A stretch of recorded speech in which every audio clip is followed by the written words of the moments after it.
पंजाब के राज्यपाल गुलाब चंद कटारिया ने अपने रायपुर दौरे पर गुरुवार को जैन समाज के एक कार्यक्रम में शिरकत की और देश की एकता पर जोर दिया। उन्होंने कहा कि दुनिया में चल रहे तनाव के बीच ये भारत की महानता है कि जब जब संकट आता है हम सब एक होकर देश के आत्मसम्मान के लिए लड़ते हैं।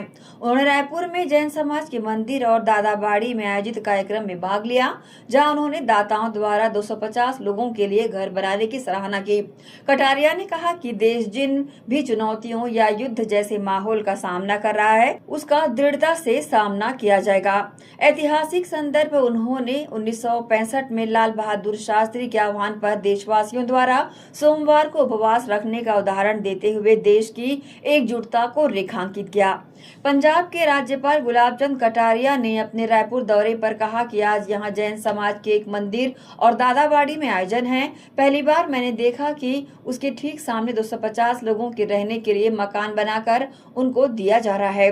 आज यहां कार्यक्रम में शामिल होने आया हूं। पूरा है कोई विशेष कार्यक्रम? देखो, आज यहाँ जैन समाज का एक मंदिर और दादाबाड़ी का भी, और पहली बार मैंने ऐसा प्रोजेक्ट देखा है कि उसके ठीक सामने ही 250 लोगों के रहने के मकान बना करके एक तरह से दानदाता और सब मिल करके उनको दे रहे हैं, ताकि मंदिर की पूजा सेवा में भी और एक संस्कार का वातावरण बनने की पूरा क्षेत्र बनेगा।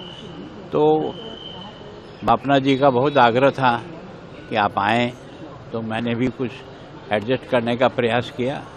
बस आज यहाँ कार्यक्रम करके वापस चला। सर, ग्लोबल फ्यूल क्राइसिस जो चल रहा है उसको लेकर कोई मैसेज देंगे सर? देखो, मैं सोचता हूँ कि देश के सामने जिस प्रकार का संकट इस समय, युद्ध की चारों तरफ जिस प्रकार के वातावरण है, उस समय जो कमियां हैं देश को मजबूती से उसको फेस करना पड़ेगा। और उसमें भी मैं सोचता हूँ कि भारत की ये महानता है कि जो 65 में अन्न की शॉर्टेज पड़ी थी और अमेरिका ने PL-48 का गेहूं बंद किया था, तो लाल बहादुर शास्त्री के एक आह्वान पर देश के सारे लोगों ने सोमवार का व्रत प्रारंभ किया, जो आज भी चल रहा है। तो इसका मतलब ये कि भारत में ये एक विशेषता है कि अगर नेतृत्व कभी आह्वान करता है तो सारा देश उसके साथ जोड़ता है। 62 के आक्रमण में नेहरू जी ने जो कुछ भी अनुभव किया चीन के आक्रमण के कारण से, लेकिन उन्होंने कहा कि देश की सेना के लिए आप सब लोग दान करो। तो लोगों ने अपने पहने हुए गहने भी और सोना और जो कुछ सामान दे सकते थे देते। तो इस देश की जनता की मानसिकता है कि संकट के समय हम सब एक होकर के देश के स्वाभिमान के लिए मुकाबला करते हैं।